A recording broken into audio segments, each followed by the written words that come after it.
Welcome to Hack Studios. We are live. Hey everyone, RT Bear here, 35-year comic book veteran, working mainly for Marvel DC, but did a little time over at Image in the day, helped that little company out, turned it into a juggernaut, changed the world,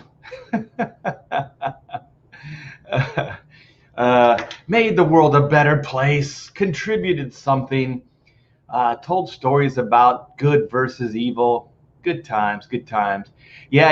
I wasn't gonna do. I was gonna work. I was working just up to about a minute ago, and I've been listening. Hey, Fraga, boom. Hey, Kevin Linkovich. We got Mighty Joe. Wow, what a delay! What a delay! Everything just popped up at one time. I got Leg Kick. Jimmy, how are you? I borrow ideas. Fraga, boom is sizzling bacon. Um, yeah, and I was working, and then this whole Gina Carano. I know everybody's talked it to death already, and everything, but um, I just felt like I couldn't not say anything. So I'm probably not going to say much, and I'm probably not going to say anything that people have already said. I'm probably going to go over the same territory, but I just think it needs to be said. And if you guys want to chime in, like one of my favorite things is just hanging out with you guys. So I want to see what you have to say, to give you a voice and see what you have to say about the Gina Carano situation and her being fired from the Mandalorian and probably future Disney things. And for me, one of the biggest aspects to these is that I'm a working guy. Like if I don't work, I don't get paid, and if I don't get paid, I can't feed my family, I can't house them, I can't do anything, right? So I always say these are like hunting gathering skills, like we're the cavemen, right? So if we go out in the world and we can't kill things or bring food back, then our family starves. So the thing I don't like about cancel culture, well, the main thing, actually, flat out, the main thing is that they don't think they're hurting people when they cancel them. And I don't care what side you're on, left, right, whatever. It's all bullshit. It's all bullshit. When you go after a person's livelihood, it's complete and utter bullshit. And I've had it done to me. They fired me, told me I'd never work there again. After 25 years of working there, I just had a baby girl and I was scared to death. And I had told my wife, I said, I'm pledging my allegiance to Marvel Comics. I'm gonna be here for a while because I need to take care of my family. So I did everything they asked of me, and they still fired me. And that's when I started realizing these companies don't care. They don't care about any of those things. They don't think about people as human. I mean, David Bogart and CB, they destroyed me. They devastated me, and it took a while for me to get back on my feet. It took me 2 years, actually. I stopped doing comic books, and I went into animation and started doing other things and creating my own books and IPs and things like that. Just because I couldn't even fathom going back to comic books after that. I mean, you devote your life to it, and then they turn on you. And so I know how it feels. I know how it feels to really pledge allegiance to a company and to put your heart and soul into what you do, and then have the company turn on you. And so I just want to say this also with Gina Carano. I mean, it is still a free country, and you do have freedom to say whatever you want to say, but there also is freedom for the other side to say what they have. So they don't have to agree with you. They can contradict you. They could criticize you. They can do all that stuff, but at least there should be some kind of discord. There should be some kind of back and forth. But the cancel culture doesn't. They get it from one side. You're evil, you're whatever, and then they take action. There's no court of law, there's no back and forth, there's no nothing. And I'll tell you right now, if Disney is this hell bent on keeping like a brand, like we have to protect our brand, right? So I do understand if you have somebody working for you, Disney has Gina Carano and they're working for you.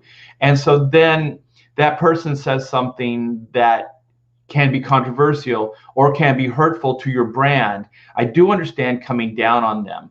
But what Disney should do with all their employees, at least have some kind of guidelines that they send out to all their employees and that they have to sign.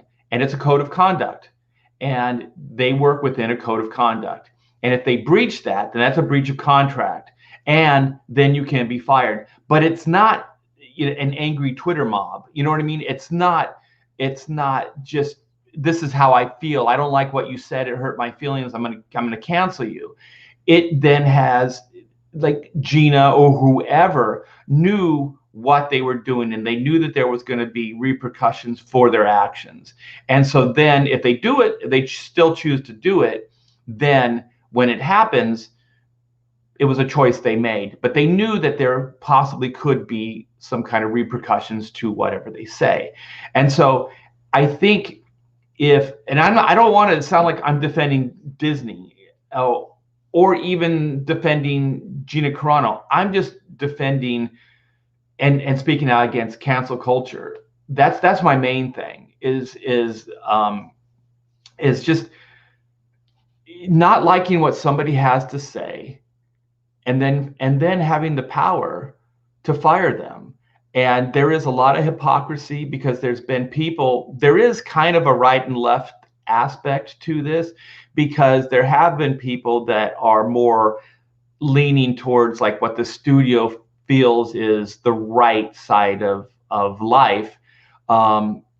They choose to look the other way, or they don't say anything about, like Pedro Pascal or any of some of the other employees that have said things over the years. They don't say anything. They might not totally, be cool with it, but they don't condemn them and they don't cancel them. And so that's the biggest difference. So there is kind of a hypocrisy to this. So that's why I do think if Disney is going to move forward and not have backlash like they're going to have, there is going to be backlash to this. Gina Carano is well loved, and they were also talking about a spin-off show for her. So if you don't talk like this, if you don't think it has merit, you don't start going, well, maybe Cara Dune should have her own show, or at the very least still be a reoccurring character within their Star Wars universe. But they didn't. They didn't do that. And so there's a loved character. It's making them money, and then to be on the right side or whatever it is, or to appease an angry mob, or they just didn't like her shooting her mouth off, then they cancel her. Even at the cost of possibly making some money. So I think there could have been other ways of resolving this. She had been saying things over time that maybe Disney and Lucasfilm wouldn't like. And so what they should have given her is a written, and I don't know if they didn't, they may have, but they should have given her some kind of written, I don't know, like heads up, like, hey, you shouldn't be talking like this. And if you are, then, we may have to punish you somehow. Either, I don't know how else they would punish her other than firing her.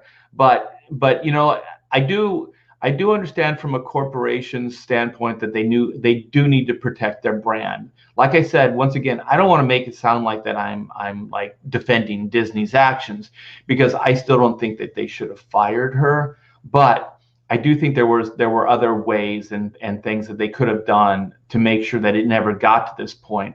But I think they gave her room. And what is it? They gave her rope to hang herself with. You know what I mean? So they kind of let it go. And then there was one that they felt like they couldn't look the other way. And I don't want to really get into all that he said, she said stuff. I find it very boring and uninteresting. But she said some things about the Holocaust and things. And once again, right, left, the left can say, they can compare people to the Holocaust or Nazi Germany or things like that. I think even Pedro Pascal did. But when Gina does it, you can't do it. I just dropped my pen. and so I just think that that there is hypocrisy going on, and I think that for Disney to move forward and not lose credibility with their fan base, I do like Disney as a company. I think that they are making some serious missteps within the last 5 or so years that I don't like, but I still do. I like old school Disney stuff. I can't say that I like everything that they're doing now. So let's just say that. So I do think as a corporation, anybody that works for them should get a written outline on a code of conduct. And so then if there is a breach, then there's a legal binding agreement between the two. So like, let's just say Gina signed this agreement that she wouldn't say certain things on social media because it can be reflected onto her character or the Mandalorian show or Disney as a brand. And she still does it. Then she was fully aware of what she was doing. And I think I know DC for a fact, like when New 52 launched, the DC people and the people that were working on the New 52 books, they got a memo, they got an email. I got one, and it said, "We encourage you to use your social media to shout out the books that you're working on and stuff like that, and let's talk up, the New 52, rah rah rah kind of thing, right?" So I'm not necessarily a company boy. Like I said, when I worked at Marvel, when we had Amanda, that was the only time I was ever loyal to a company to that extent. I was always kind of a mercenary. I went, to the highest bidder. I was just a hired gun. And I never had that kind of loyalty, to be honest. I was always looking for the better job or the better opportunity. It didn't matter who it was for, DC or Marvel or Image. I didn't care. But that was the first time I really did, when Amanda was born. And then I got crucified over it. And so I've never been like that too much. So when DC did that, I was kind of like, well, I'm only going to, if I do shout out the New 52 stuff, it's only going to be something that gets me ahead. You know what I mean? It's not going to be like all DC. I'm gonna promote myself out of this. And so so that's how I chose to do with whatever this be supportive stuff. So I was as supportive as I felt I could be without compromising my integrity and seeming too much like a company boy or whatever. And so then a year into it or whatever, things start changing, right? Social media being what it is. And so there would be more controversial things brought up, or people would talk like, well, what about this? What about that? Did this guy get fired? What's this guy doing? Stuff like that. So then naturally, like, conversation would come out of it. And you can't steer that stuff and you can't control it. It just happens. And so then DC was realizing that a lot of these conversations were going in directions they didn't want them to. You know what I mean? People were saying things that were contrary or things that they didn't like. And so then, we get another memo and it says, when you're, on social media, remember these things. So they gave us a little bit of an outline. They didn't say that we would be fired or anything like that, but they just said, we would like you to be aware of this, you know what I mean? Because you are kind of representing our brand as well. And so, not that I ever got controversial with anything or, so that fell on deaf ears, but, there were people that started like going, well, the new 52 isn't living up to its potential, or it's whatever. And so, I always had to kind of sidestep things because I couldn't get into it. I couldn't be honest. I couldn't be truthful. And so that's how I kind of dealt with it. So I kept my job and I kept moving forward. But at the time, I really didn't care one way or another. I was a mercenary. I just did the job, got it done on time, and then moved on to the next thing. Very pragmatic. And so then, that was it. Hey, Dan Fraga, do you want to come in? Because I know that you have some dealings like this as well. I can send you a link. But yeah, so that's kind of how they dealt with it. And I know that it got worse as the new 52 kept going. But that's what happens, and you can't control it. Like I felt like if DC wanted us, the freelancers, oh, okay. He can in a bit. I'll send it anyways. I'll send you a link. So if you want to drop in, drop in. So like the situation was what it was, and when you come to freelancers, like I was a freelancer, I wasn't under contract or anything like that, and you ask them to advertise their product. Like that's what basically they were asking. They were asking for us to advertise for them, right? But then wanted it to go in a specific way, in a controlling way. And then when it didn't, they were kind of getting a little upset about it, right? And so then, you try to course correct, but you can't control people. When you ask somebody for a favor, you're not going to get exactly what you want. You know what I mean? They're going to do maybe the best that they could, or they'll be semi-self-serving or whatever, but they're not going to give you exactly what you want. It's just not how life works. There's going to be some backlash to it. So I always felt like DC was playing with fire. They wanted some free advertising, and then they got some negativity that they didn't necessarily want. But you can't control that. So you can't control people. So social media is what it is. And so I think that, when Gina Carano, when the situation happened with her, it was over pronouns. So she was getting attacked for just not doing something that somebody thought she should from the very beginning. So then I think her being the person she was, she started kind of railing against it. But I think it was pretty fair what she was doing, and it was a little bit more direct than maybe some people would like, but she was defending her point of view, and then they were coming at her. And so for right or wrong, she chose to do what she did. But as far as I know, it wasn't against any of the Disney policies. Like I don't think she ever got a memo or anything like that. So then you continue with it, and I do think that Disney had been gunning for her for a while, Lucasfilm, and then they found something that they knew that they could hang around her neck without any backlash, and that was when you start bringing up concentration camps and the Holocaust and things like that. If you're on the right and you do that, you're conservative, then they can cancel you, and that's what happened.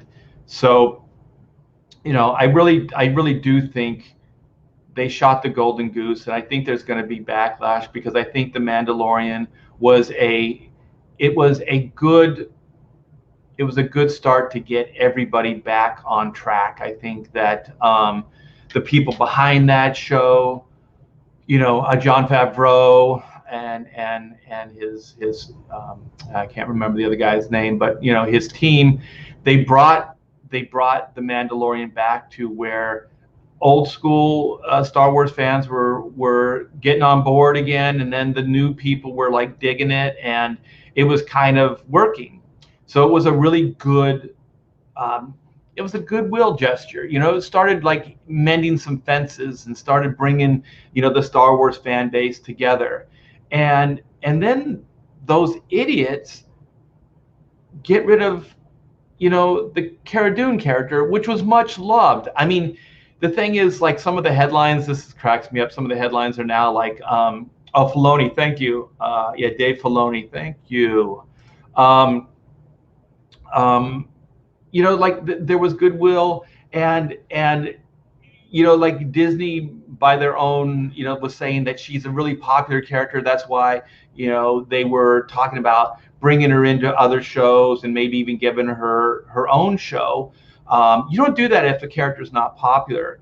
And now, like, some of the headlines are like, you know, that only like half the Star Wars fans were like really dug the character, and you know, all of this other stuff, you know, like they're trying to minimize it, like she was never that, you know, overly popular and stuff like that. It's like, well, you don't you don't say I'm going to give somebody a show if you don't think you're going to be able to make money off of it. Like, that's a complete lie. And then abhorrent, I think, was it the Hollywood Reporter or one of these were saying like her remarks were abhorrent and stuff like that. Listen, man, if you're going to report, let her own words hang her out to dry. You don't need to add anything to it. If her words truly are these things, then just post those up and let people think for themselves. That's what I hate about the news media now, is that they have to tell you. They have to tell you how to feel. Like, oh, this is horrible. Well, let me decide if it's horrible or not. You don't get to decide that. You know, that's bullshit. And so I don't like that either. So let me go into the chat and see if you guys have some insight to this. I did open it to you guys and see what you guys were thinking. Got some cool people in the chat. Philip Diaz. We got Luke, Death Metal Hero. Hey, Bob, Comic Bob. Yeah, smash like and share, please. We got Bob saying, other Disney employees said worse news, still have jobs. Yes, exactly. Exactly. There's hypocrisy to it. So that's what I was trying to say. You said it better, is that if you have a policy in place, then have the policy in place, and then have it be as fair with that policy as possible. Meaning, if somebody says something over here, and then somebody says something over here, and they're equally as, in your eyes, bad or tarnish your brand, then you have to punish both of them. You can't just punish one side. And these are the problems with the cancel culture. This is the problem. It's not equitable. It's not fair. And it's so funny that they're the ones, well, the, you know, more extreme, you know, left are the ones that are kind of saying the world isn't fair, isn't it equal or whatever. So they think like that they can overcompensate in an unfair way to make it fair. Two wrongs don't make a right. You can't. That's math. You can't change that. You can't act like the thing you hate and then still hold your head high and say that you're the hero, because you're not. You're a hypocrite at best. You know. So that's why they're getting the flack, and that's why I do believe there are going to be ripples, and there's going to be some backlash to this. And I just can't believe that Disney, Lucasfilm, and all the people are so short-sighted that The Mandalorian was actually bringing people together, and you do this. It's like you don't want to succeed. Like this is just crazy shit. You think, okay, Gina Carano is tarnishing our brand. You're tarnishing your own brand with this kind of bullshit. You know what I mean? Oh my gosh, I'm starting to get a little fired up. I heard Midnight's Edge. I think it was Midnight's Edge this morning, and holy crap, man! That's how things should be. There was heated discussion, but everybody was still very, very respectful to each other, and good points came out of it. when is the world going to realize everybody's not going to agree? Nobody's going to agree. I'm in a loving relationship. I respect the hell out of my wife. We don't agree on everything. We disagree every day on stuff, but we don't try to cancel each other. We don't try to destroy each other. It's just a different point of view. And usually what ends up happening is you don't like it initially, and then you think about it and you go, well, it did have some merit. And then you come to a compromise. You go back to that person and go, yeah, you made a point. Let's work it out. So, but that part of the equation doesn't exist anymore. They just fire you. An angry mob can make an accusation and then they can just cancel you. That's not good. Favreau and Filoni should develop their own property and shop it around. Are you telling me that one of the streaming giants wouldn't back up Brink's truck for them? Yes. Do a Comicsgate. Go independent. Don't pledge your allegiance to these corporations anymore. I am going to try my hardest to do that. I still want animation. I still want movies. I want to create things that have like a life, that I can creatively be involved with other aspects, to like black and white or chrono mechanics or whatever it is. I would like to do those things, but I don't want to have to sell my soul to do it. And usually you do, or at the very least, you just shut your mouth and you just take the money, because you're afraid that somebody's going to come after you, and that's a very real concern, man. It's like you don't really, like, Hollywood just doesn't know how many people truly believe in the same beliefs as they do. Most people just keep their mouths shut and just keep their head down and do their work, because they know if they were to say anything, they would be fired. So it's just not good. So what I would like to do is ultimately keep going to, like, you guys in the chat. Let's fund black and white. Let's fund chrono mechanics. And eventually I would like to get to the point where we fund a cartoon show or a movie or a video game or something like that. Oh my gosh, could you imagine just, Ethan Van Sciver's, campaigns, $1 million. There's some of these campaigns that are, throwing $1 million up. If you have a couple campaigns that start bringing that kind of money, you can start doing things like that. You can start, actually creating production companies and the like. I have a friend, Tom Bancroft, who's an ex-Disney employee, and he's told me the reason he's an ex-Disney employee is because he didn't like Disney anymore. And I think that's pretty public knowledge, but he's gone into details with me, which I'm not going to share with you right now. And he's got Pencil-ish, which is a crowd fund. And so he's trying to crowd fund production companies to develop animation properties. So there are people that are doing this, man. There are people that are thinking outside the box, and they're just kind of tired of corporate mandates. And also a lot of the material that's being developed by these corporations right now, like Disney or Warner Brothers or whoever, they're just not that good. You know what I mean? So so why not? Why not start doing it for ourselves? Especially if like people like you guys in the chat are behind us. Let's see what this says. Virtues come from God, not socialists and communists. Agreed. Agreed. I can't pronounce the name. Was a Soviet defector who called the collapse of communism long before it happened. But he said, would be a false flag deception. The communism really wouldn't drop. Yeah, and there's always been like a socialist kind of part of America. Like there are social programs. There are like socialized entities within, our free market and stuff like that.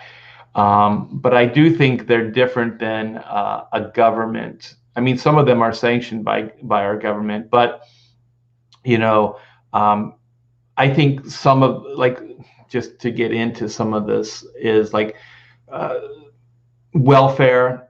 Some of that, I think there should welfare.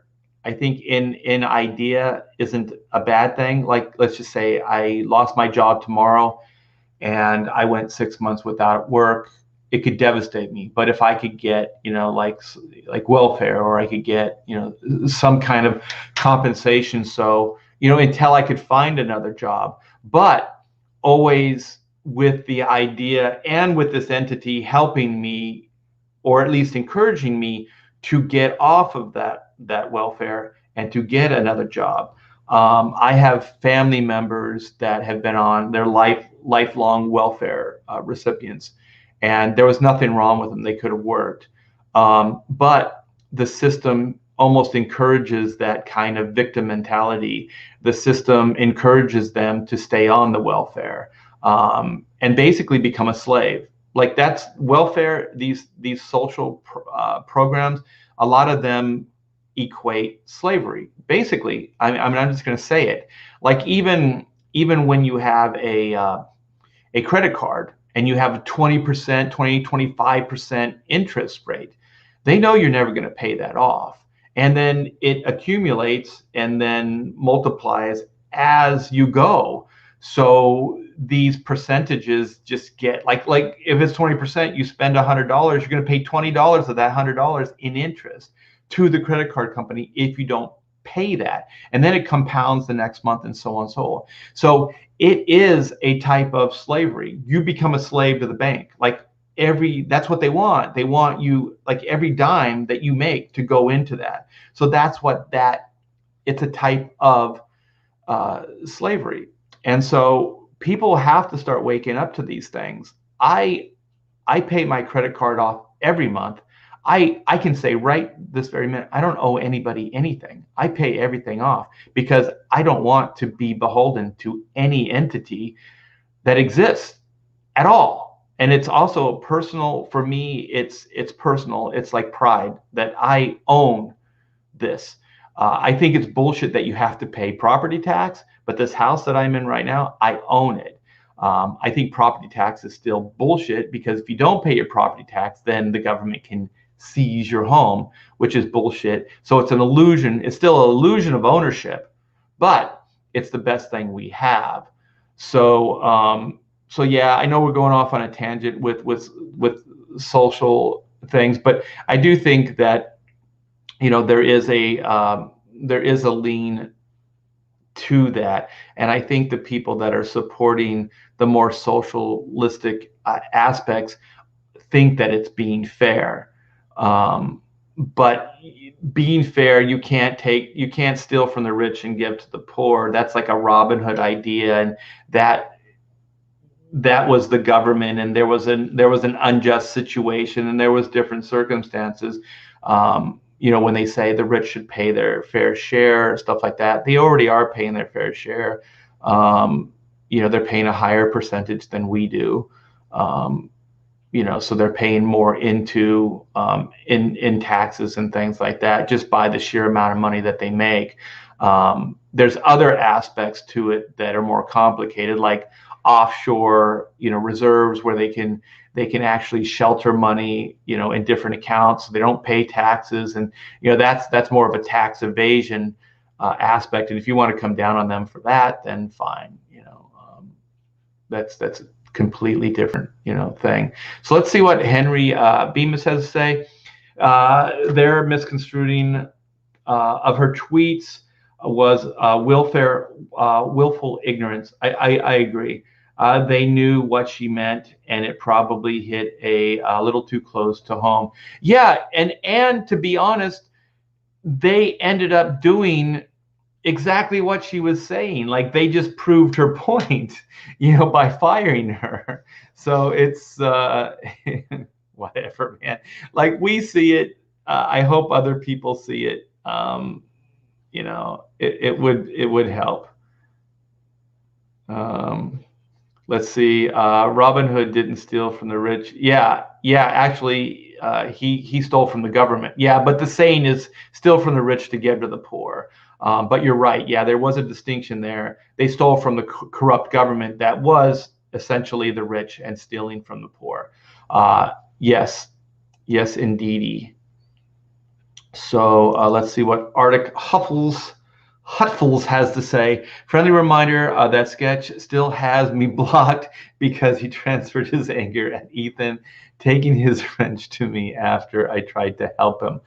Yeah, I know nothing about that. Let's see. We have a clarification probably here. Robin Hood was stealing from the taxman. Yeah, yeah, exactly. I just got kind of hung up on the kind of saying, steal from the rich, give to the poor. But the rich were actually, the government, and because they were basically stealing from the poor. Let's see. I'm going to start wrapping this up soon because I just realized that I'm probably going to go off on a bunch of tangents and I didn't really want to. I just kind of wanted to express, actually, just also about the Gina Carano thing. I liked her character. You know what I mean? Like there's that too. I just really enjoyed her performance. I thought she embodied that kind of quiet badass. You know what I mean? Like she didn't talk a lot. She just kind of did. She was definitely a hero of action. You know what I mean? Like very little words and just action. And I really liked that. And that her moral compass was always in the right direction. You know what I mean? Like you could always count on her in that world. And I thought it was a great combination. To be honest, I found her character more compelling than the Mandalorian himself. But usually these type stories, the hero is kind of the less interesting person, actually, than the supporting characters are. So, the Mandalorian himself was okay. But I do think that she, when she was in scenes with him and stuff, that character elevated the Mandalorian as well. So Spirits Car says FDR was the first communist president, the first American president to formally acknowledge the legitimacy of the Soviet government. Yeah, and I think that's when a lot of the social programs were coming into to fashion, as they say. Let's see, props art, but she struck no balance between consequences and the living truth 100%. Yeah. There is a certain amount of like respect I give to people that just say things and are honest, that don't necessarily think about consequence. I'm just not that person. I have my beliefs and I'll fight for my beliefs, but I don't always wear them on my sleeve. Like just me doing this right now is kind of rare for me. But I just really, I love all this stuff. You know what I mean? I love comic books. I love Marvel and DC. I love Warner Brothers. I love Disney. I love Star Wars. I love Lucasfilm.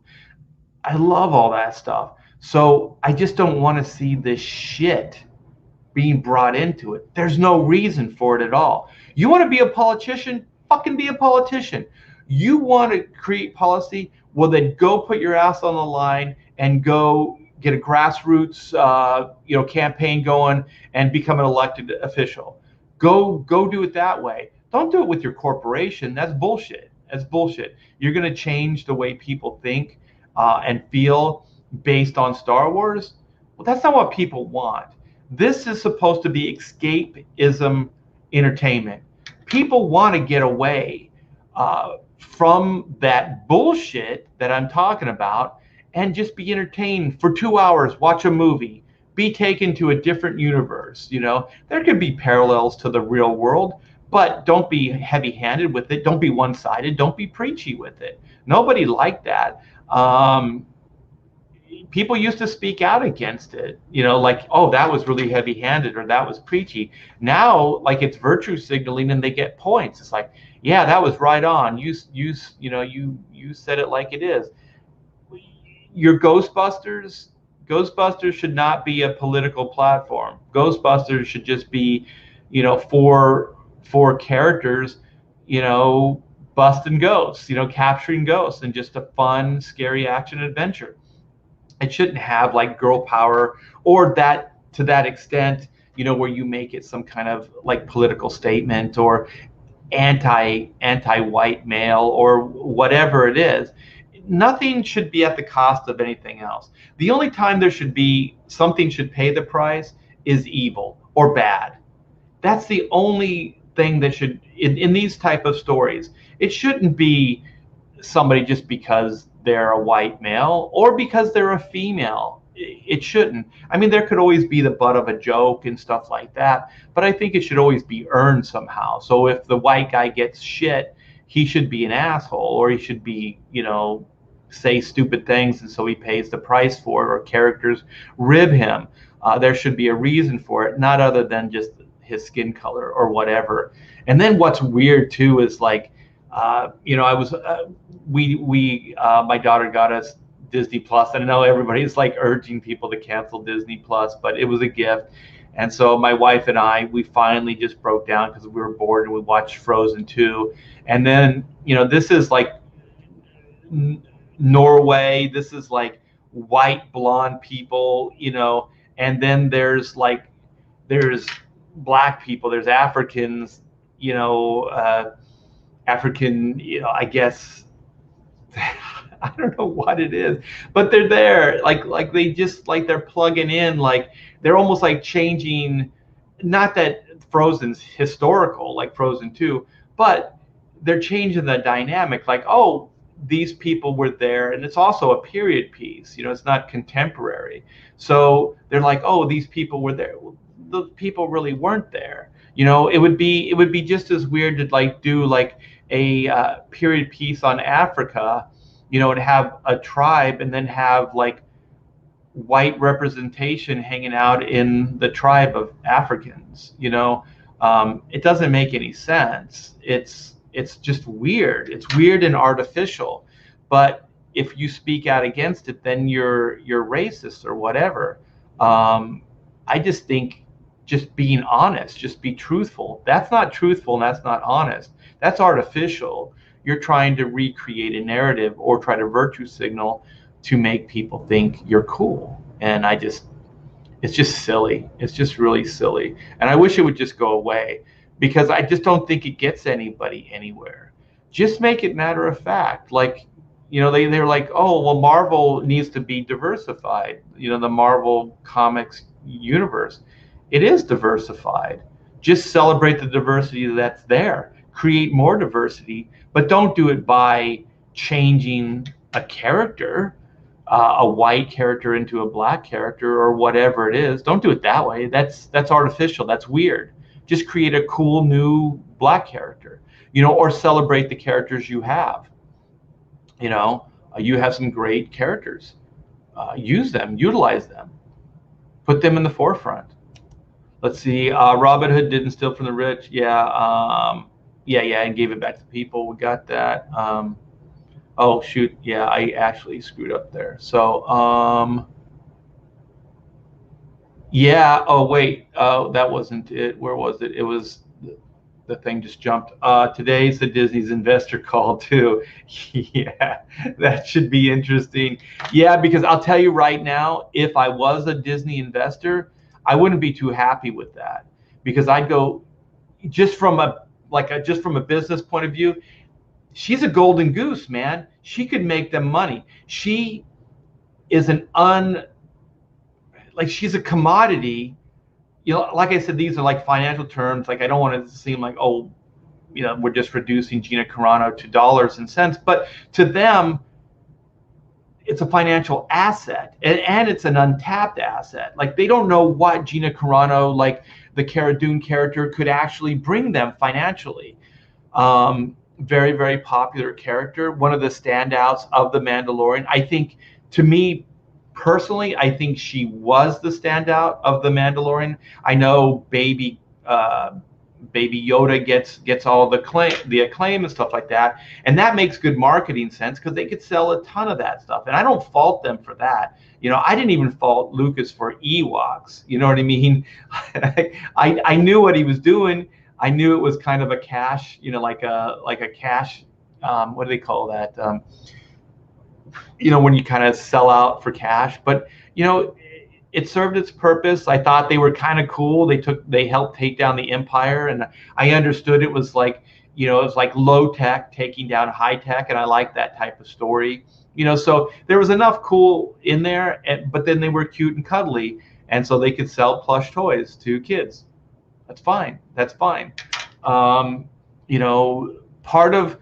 Part of what we do is commerce. So we want to create, but we have to make money to be able to create. So I do understand, trying to make money. So if you can make money on a Baby Yoda, and then you can finance, another season of The Mandalorian, more power to you.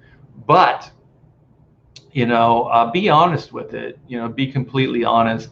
And so the other standout for me was that robot, the one that was like the hitman robot. He was, a bounty hunter. And at first, he was kind of this crazed, just kill, don't think, whatever. And then he kind of got semi-reprogrammed. And then he went out with his boots on at the end, he just all that. I thought that character was awesome. I know they can't necessarily, well, I guess they can bring him back. He's a robot. But I dug that character too. The first season I thought had some pretty cool characters. The other one I liked was he was kind of the mentor to the Mandalorian. He was that tech guy that lived out in the desert. I think he was voiced by Nick Nolte. I don't remember the character's name. Oh yeah. Thanks again, man. IG-11 or 11. Yeah. I'm sorry. Cute and cuddly. They were cannibals. You guys are awesome. That shit's funny. What was the other one? Cute and cuddly. They're man eaters. Yeah, but they could take down a frickin' stormtrooper. So more power to them. You know what?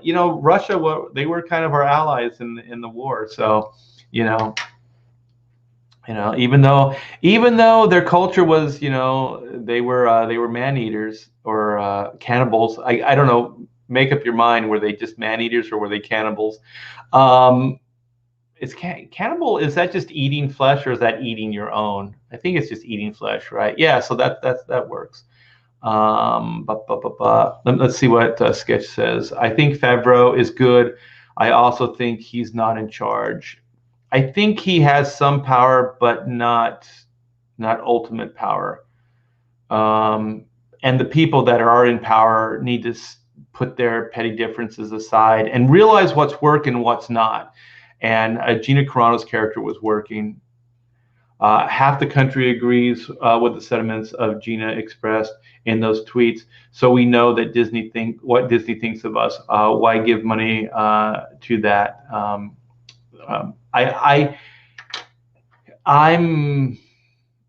I'm close to just kind of getting to that place with a lot of my entertainment. It's hard, like I said, because I really have a lot of love for that stuff. So it's not easy because if you look around my room here and everything, it's filled with all that pop culture stuff. I love DC Comics. I love Batman. I love Superman. I love Spider-Man. I love the Marvel universe. I love Looney Tunes. I love, the Disney vintage cartoons. I love, the Disney parks. I love, all that stuff. But past tense, not the current regime and not what they're doing right now. But it's kind of hard to give up. It's kind of hard to give up. Oh, is this that character? Yeah, the Nick Nolte. Yes, somebody has to save my sanity. That is for sure. I I just want to be clear about my recall as far as names. I've never been good at this. So this is not a senior moment, and this is not Alzheimer's. This is just how I've always been. Yeah, Bob's trying to help me out too. Oh, see, yeah, Ewoks weren't cannibals. They ate humans, not each other. Yeah, that's what I thought. I thought cannibals just eat each other. Yeah, so yeah, they were man eaters or just human. They just ate. Ewoks are not cannibals. How dare you?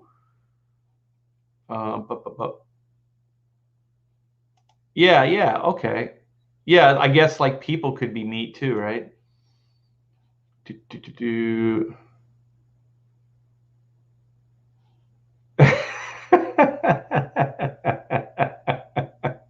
Okay, all right already. uh, okay, yeah, let's I see Favreau, so Oni64 is gonna get us back on track here. Favreau could not protect Gina for so long. Yeah, I think there was some protection. Like she did have some allies there. High Place of Disney is an SJW and folded. Yeah, yeah, definitely. Oh my gosh, you guys are. Where's the link? Let me see. I did not send you the link. I apologize. Here we go. Here we go. Let's get some Fraga boom. Let's see what Dan has to say. Let me see. Where are you? Where are you, Dan? Where are you, Daniel? Daniel, my brother. You are older than I. Where are you? Holy crap! I can't find you. Where the heck? All right, let's do it. Let's do it this way. It's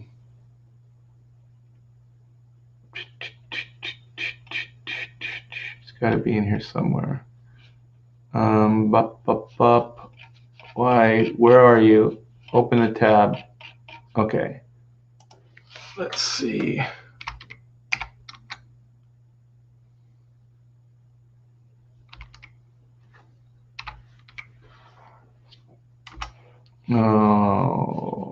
Okay. That's not working. Oh, there we go. Okay. Here we go, Dan. Here we go. Here we go. Sorry for the delay. I'm not really that proficient at this. So just sent. That's not a hallway. What? Disney is dead to me. Getting there. Getting there. There's just a lot of stuff. I really wish that Disney would actually battle more with the state of California to keep that park open. I know there is some kind of lawsuit or talk of lawsuit, but I do wish they would, kick their ass. Hey, there's Daniel Fraga. How are you, sir? I'm doing good. Yeah, do you have any insight on basically these corporate entertainment entities and canceling, people like Gina Carano and like this? Well, yeah, I mean, the only insight that I have is there are certain topics you're not allowed to talk about, and it doesn't matter. Like the thing that drives me the most crazy about the world we live in right now in 2021 is what I call base frequency, low frequency, like simple folk. And what it is you read a headline, and that headline is the fact. You don't read the thing, you don't have context, you don't see anything. And you base a decision and you're angry about it, right? And you go around and you spread the gospel of how angry you are. Did you see this? Blah, blah, blah. And you act like an authoritarian about the topic when in fact all you did was either hear someone else talk about it or read a headline. And the thing that was abhorrent, and I have to agree with you, Art, especially like when those people stormed Washington, the language that the media was using, it's an attack. It's these horrible cowards, like just these words. And it's, you go like, well, and I had a discussion in my own home. I said, these people they're not filled with hate. They feel like they're being patriotic, you know, and our forefathers did the same sort of thing. Whether or not you agree with what they're fighting for, they're trying to be patriotic. Yeah. But the media is turning it in a way to make the rest of the world think of look at these horrible, you know, dumb people. Right. That drives me insane. What you had said about the press using words like abhorrent and things like that. What she was saying, because I took a look at that, and I'm not going to use any of the words because I don't want to get you struck. Yeah, what he was saying. I did the same. What she was saying was, know your history or it will repeat itself. In that the easiest way to control people is to turn them on each other first and then round the rest up. That's all she was saying. And she was using a very touchy, sensitive subject in which to illustrate it. And that got her canned because she used some of those magic no-no words. Right. Even though contextually she was 100% right. Right. Contextually. And Disney proved her point by canceling her. You know what I mean? Like they fired her. Yeah. And I mean, obviously she walked with fire, but like, I have to be straight up. But I was there, like, I became a big Gina fan after her standing up to the whole pronoun thing and her kind of thumbing her nose at like these assholes who come after all of us, you know? Yeah.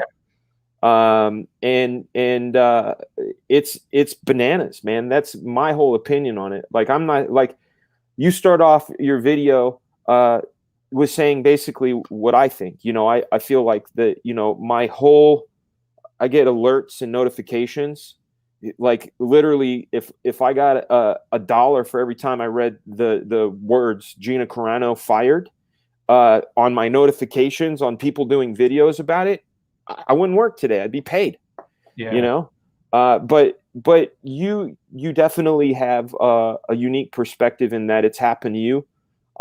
Because if they want to shit can you, they're going to shit can you. And if and with her, I believe it's making an example out of her. Yes, that's what it was with me at Marvel too. Yeah, it's we can do this to this person, this character, this beloved character, because she no-no'd. So therefore, if you know what I'm saying, fall in line. That's, I mean, not to bring. You brought this up, and so like with Marvel, for me, the example was art's more expendable than Dave Finch and Mark Bagley. So, you know, let's get rid of this guy before, you know, these guys start getting uppity, which was DC was making offers to Dave Finch and to Mark Bagley. Yeah. So, you know, I was there in the mix. So let's get rid of the most expendable guy to send the message out. Oh, it sends a message loud and clear. Powerful guys. Yeah. That's it. Yeah, definitely. I agree with you there. It's a message. You had said something in the beginning of your stream too that I disagree with. You had said they when they cancel, they don't know that they're hurting people. They absolutely do know they're hurting people, and I think there's a delight in it. You know, see, I don't want to believe that, man. You don't want to believe that, but here's the thing, Art. Here's the thing. Yeah. If like there's I had a talk, and I don't care about naming names, and hopefully he sees this, but like, take someone like Ed Piskor, right? Cartoonist kayfabe. That's a dude who, when he was 12, came to see me at Pittsburgh Comic-Con. I gave him a portfolio review. I told him, keep at it, kid. You got what it takes. Like, I gave him the encouragement that you should to a 12-year-old. Yes. Later on down the line, he's in Anaheim. I give him the full tour of Extreme Studios, where Image is, where all the different studios were, comic book history. At the end, I give him my Extreme Studios jacket because here's this guy. He loves comics. He loves comic history. I want to show him that he too is appreciated. We talk about YouTube. I talk about like the show that I'm going to make, interviewing comic guests and reviewing old comics. He's doing a show about reviewing wizards. He and I stay in touch. He's liking and loving all my stuff on Instagram, liking stuff on Twitter. I say I'm Comicsgate. I'm the devil. My name is banned. You cannot write the word Fraga in his chat. You will not see it. It's as bad as the N word or the F word. Yeah. Right? Why? Because, and I'm getting to a point, I'm just using myself as an example. There is this toe the line mentality. And I'm sure in Ed's mind, he built up his career, regurgitating hip hop history, regurgitating the X-Men, and has created a nice place for himself. Being friends with me could totally ruin that because naughty bad, Comicsgate bad, Comicsgate bad, right? But again, nobody's paying attention. Like when I decided I am Comicsgate, do you think that I signed up and said, "Oh, they're a bunch of racists in what do they call istophobes?" I think is the funny term.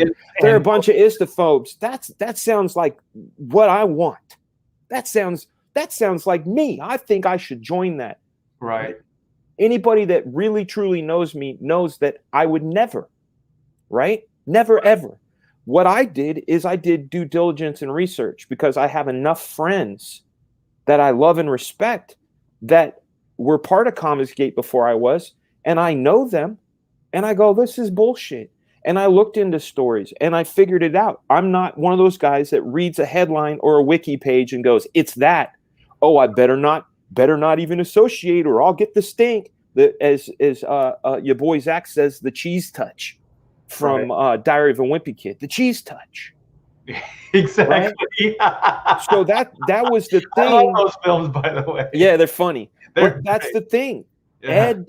Ed treated me like I had the cheese touch, and there are some people like that out there that are like, just keep me away from the cheese touch. Yeah. Then there's people that have been genuinely hurt, okay, by some of the istophobes. And when they cancel somebody, whether or not that person is an istophobe or not, they want them to pay. Like I've seen people, they revel in it. That I forget the guy's name. It's not Scott Adams. He's one of the cartoonists that did, I think, was it Doonesbury? One of those.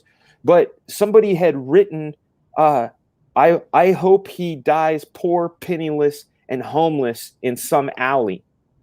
Because of his opinions. And the thing is, this is the thing about life. You can agree, like that guy, like those two guys, okay, I don't know who they were, but let's just use them as example. They can agree on 99% of everything, but then that one thing defines them, not all the other. It's like what you're saying with your friend. You gave him the jacket literally off your back. You did all these things. You thought you were friends. One thing, all those other things, they didn't matter anymore. He knew your heart, he knew who you were, he knew all that stuff, but that one thing overrode. There's a short list of people that literally abandoned ship on me about a year ago when I joined Comicsgate. They just fucking abandoned ship. And Art, I've been in this business now for almost 30 years. But I've been in the comic scene since 1987 as a little kid with my microphone and camera interviewing people. So I saw the young Dan Fraga. Like people know me. They, like you said, they know me, know my heart. So anybody that jumps ship on me because of the cheese touch, fuck you. Yeah, that's how I felt. Like I was like, it's self-evident. I shouldn't even have to defend myself to you. Exactly. Because I've known you for 30 years. 30 years of exemplary, spotless behavior. My wife had a friend that she went to school with, and then they eventually moved from their parents' house, and they got an apartment, and then they moved to Washington, D.C. and started a life for themselves. And they've been friends ever since. Like this is like a 40+ year friendship, right? Yeah. So Pamela was just talking about Donald Trump, but not in a negative light. Just Donald Trump this, Donald Trump that. And she goes, sure. What? And that was it. That was it. She just killed the friendship, 40-year friendship. And there was nothing Pamela could do. She tried everything she could to try to fix it. But that one thing overrode 40 years of friendship, being there for each other, thick and thin, all that stuff. Gone. Dude, I have great nostalgia. Man, Az is the man.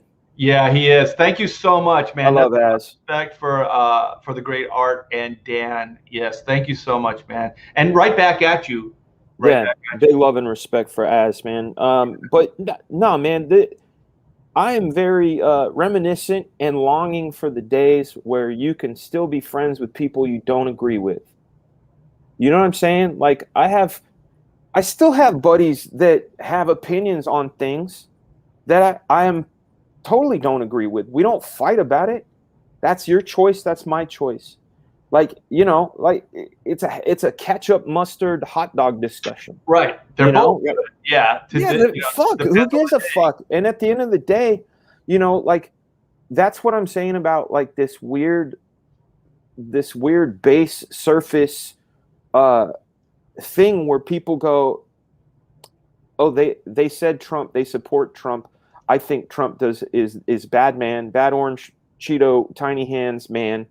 And if they support him, they are bad Cheeto hands man too. And I should have known better. They're bad. Bye. Like that is such fucking stupid calculations. Like here's the thing, man. I am center left leaning, right? Like that's if anybody wants to know about my standing, that's where I'm at. Okay. And the thing that made me at least look at Trump and give him a fair shake was my aunt was an undercover police officer for 30 years. Brilliant lady. Okay. She knows her shit. Very, very intelligent, knows her shit. Huge Trump supporter. Huge. I had a conversation with her. That's all it was. It was a fucking conversation, not you like Trump, moron, peace. You know what I mean? It didn't go down like that. It went, huh, tell me more. You know? And then she laid it out. I'm like, oh shit. Actually, this dude's not that bad. Oh, wow, I actually like the guy. Like, you know what I'm saying? Like, I listened. I didn't go headline. It must be. Therefore, anybody that doesn't, they're bad. Well, it's like this is the thing too about the right and left, and I don't want to get overly political, but there is a difference, and there's more of a difference now than there ever has been. I always thought of myself more as a liberal, a registered Democrat, you know, all that stuff. But I don't know what the Democratic Party is now. I don't know who these people are, and maybe they always were that way, and I just didn't know it. But you know, when they say, oh, impeach the president, even though the president wasn't impeached that first time, it still is like he was impeached. You know what I mean? Like you said, like the headline was never challenged. So all the left know that all they have to do is put it out in the news, and then it sticks, like you said, because no one's going to dig deeper. And if there is a retraction, it's days later and it's on page 3. You know what I mean? Like it's not a headline. And then like you were saying too, but everybody's already made their mind up because that impeachment thing stuck. You know what I mean? Yeah, we live in a scroll society, man. Scroll society. Yeah. You know, it's like, you know, and like I read stuff and I get like, I literally have to disarm myself, you know, like stand down. I have to, in my inner dialogue always says, stand down, man. Hey, we got to hail Dan Zan. Hail Henry Bemis, man. Is that Burgess Meredith? That looks like Burgess Meredith in his Burgess thing. Meredith, yeah. That's awesome. I love the Twilight episode where he wants to be in a place with all the books and then he breaks his glasses and he can't read any of them. So he gets his wish, but he breaks his glasses. Breaks his glasses and can't read it. Yeah. It's like that Metallica song, like landmine has taken my, like he wants like immortality. Is like, yeah, you can't die, but you have none of your senses. You don't have your hands. You don't have your legs. You have nothing. So that song, that song is like crazy. Yeah. Oh, it is Henry Bemis that lost his glasses. That is the episode. What the Yeah, fuck, man? yeah. What the fuck? You What the called fuck? Yeah. Henry Bemis says that's the one. Yeah. I forget his. See, I'm really good with faces and dates, but I'm terrible with names. Like terrible. Like I could tell you an episode of something and I'll be like, that's how I was with Game of Thrones. I'm like, yeah, short-haired guy, white beard guy, white-haired dragon lady. Like that's how I would describe people because like I don't remember. Like I start using Boromir and Faramir and they're from fucking Lord of the Rings and shit, you know? I do the same thing. My wife says, like, don't tell me street names. Tell me what's on the corner. Is that like Chevron Station? That's right. Like that's how. Make a left at the Baskin Robbins. Yeah. It's just so weird. And I just want to say, Dan knows me well enough as far as recalling names and dates and things. I've always been like this. So this is not a senior moment. This is just how I am. This is a T-Bear moment. Yeah, my brain is wired that way. Well, I promised my wife I'd take her to lunch. So No, you do it, and you're on Tejas time now. And you guys are doing a show tonight, right? Well, are you going to do it as well? Do you have time? I don't know if I'm going to be able to because I got dumped like a mountain of shit on me this morning when I woke up, and I'm like, you know, but when you invited me on, I definitely wanted to give my 2 cents on it because we're in a strange time right now. We're in a very strange time. You know, anybody wants to know about strange times, look up comics in 1959, you know, look up that. Look up any sort of witch trial stuff, right? Like she floats, you know, she's a witch, kill her. She sinks and dies. She wasn't a witch. Right. Either way, they're getting killed. And eventually what they would do is they would be like, I don't like Missy down there. Her cookies at the bake-off beat mine. She's a witch. You know? It's also a way to take their property or take their belongings. It's also like just kind of what the Germans did to the Jews. Like don't say that. Don't say that, Art. Don't say that. Don't say it. Don't make the don't make the connections, Art. Well, see, that's where these things go if you let them go long enough. Well, I appreciate your time, Dan. Always, I appreciate your insight. And the show that Dan was talking about is a new show that a bunch of us kind of just came up with because we had a ton of fun on Graham Nolan's channel supporting his Alien Alamo. Yeah. And so it was it was Billy Tucci, it was Aaron Lopresti, it was Andy Smith, and it was Graham Nolan and myself. A bunch of bald men and you. And hair. And Billy. There's two hairs and a bald, or what would that be? 4 balds and 2 hairs. I don't know. But anyways, the working title, the new working title, because you came up with the one, and it almost stuck because Graham. Which one was it? Because I was being crass. I think it was like 4 balds and an art or something like that. Yeah. Oh yeah, it was like 4 baldies and art or something. Yeah. It was Sexy Time with. Sexy Time with the baldies and art. Yeah, because the Sexy Time is what saved it from seeing negative. Yeah, so now I think it's Spilling the Ink, and I think Andy Smith wants the Professionals. I have to slow down before I say that. Professionals. All right. Spilling the Ink. So, do we get your approval, Dan? Because I know you were kind of hard on some of the shit. I was, because they were all old-timey words, you know? It's like, I wanted like the ink or the comic palookas. Yeah, I'm like, man.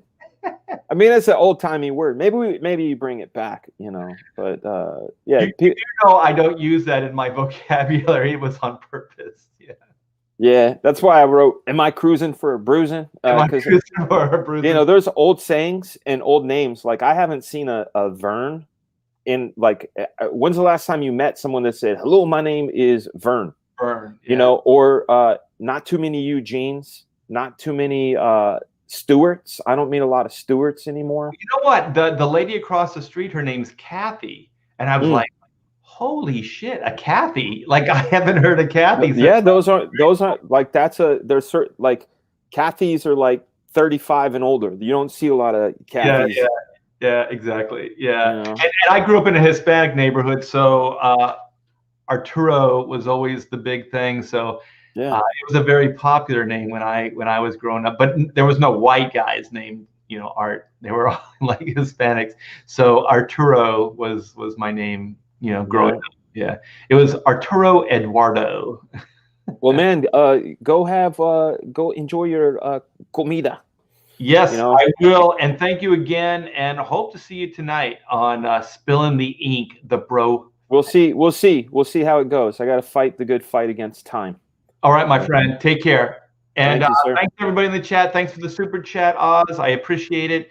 And you guys have a great day. Take care. I'm still here, guys. That's what a boomer does. He kicks himself out, but doesn't hit end the thing. So we're still live, as you can see.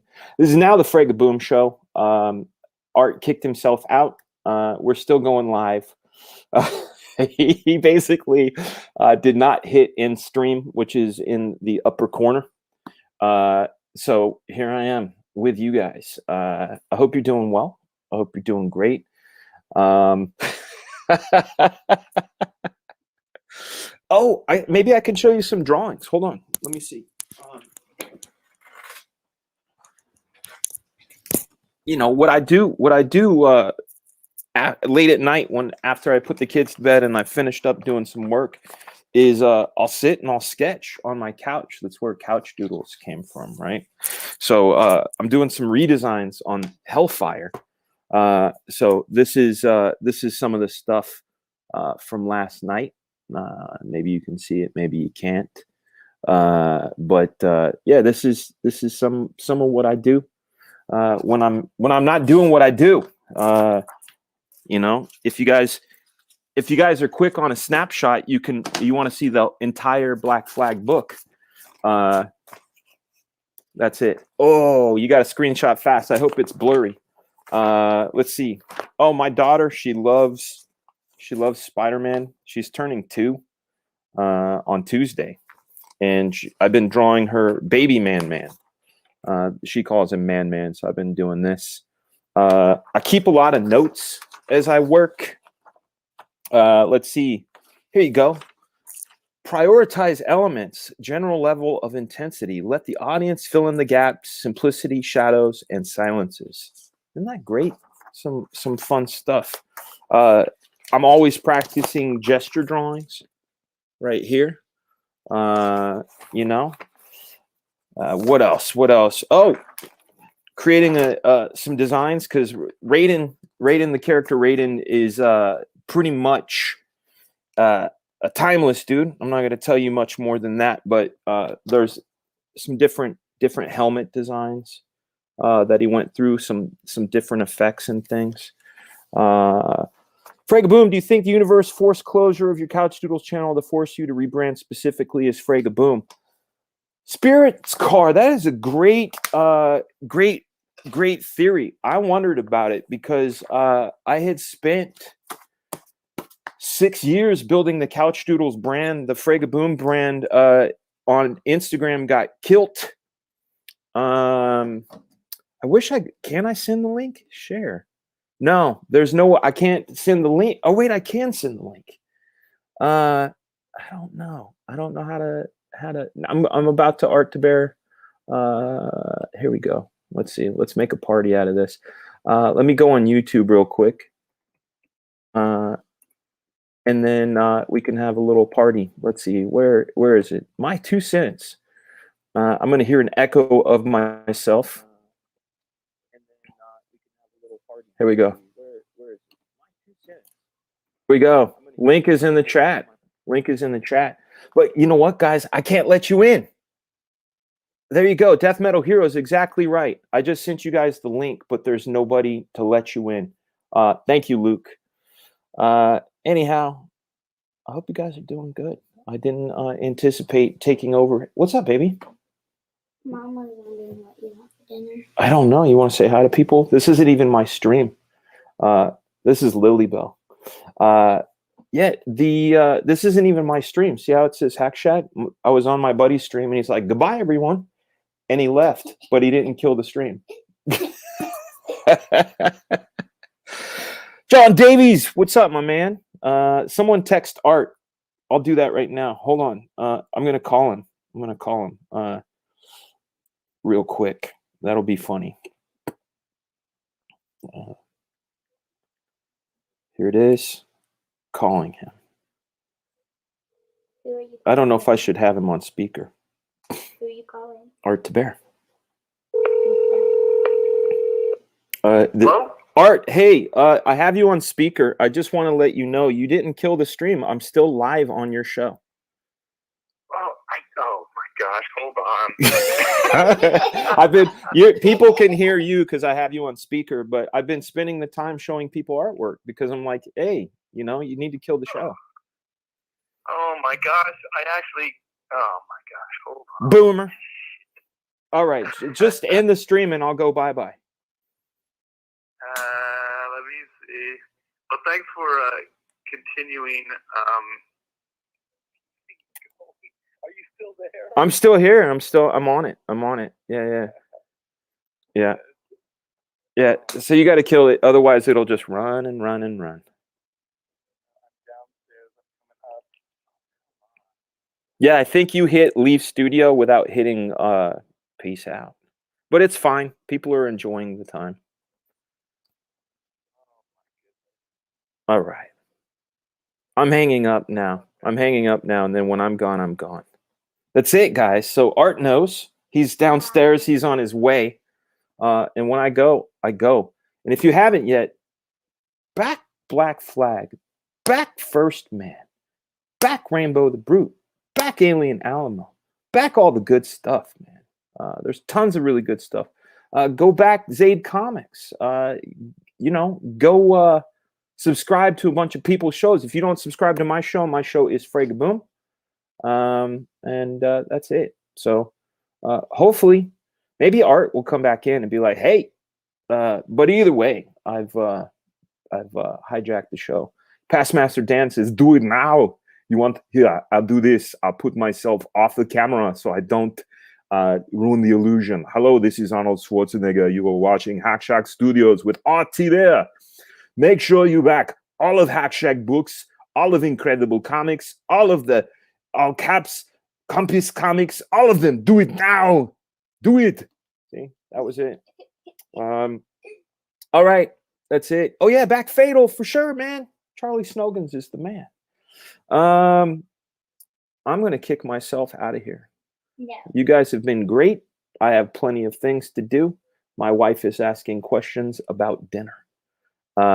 So I hope you guys are doing great. Happy Thursday to you. And remember to be and do your best. Draw every day. Do it. Get to the chopper. Get your pencils. Do it now. All right, I'm kicking myself, guys. Be good. No.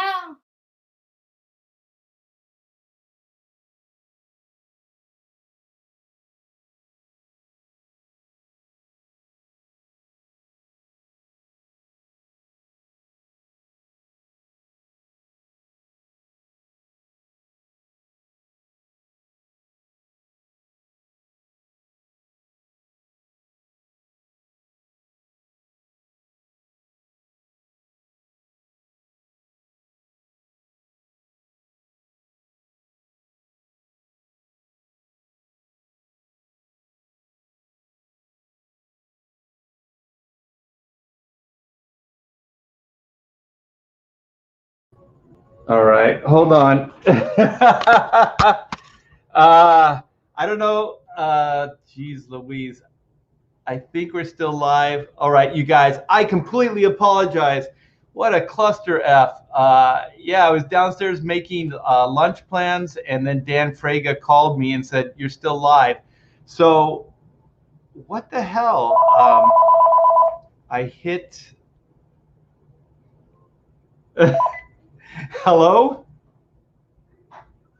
I'm killing it now. Yeah, so I'm apologizing to everybody for my meltdown. Yeah. All right, man. Yeah, thanks, Dan, for giving me the heads up, and thanks for coming on the show. Take care. Bye. Oh my gosh. Art is. Well, I think I've seen. Oh my gosh. Okay.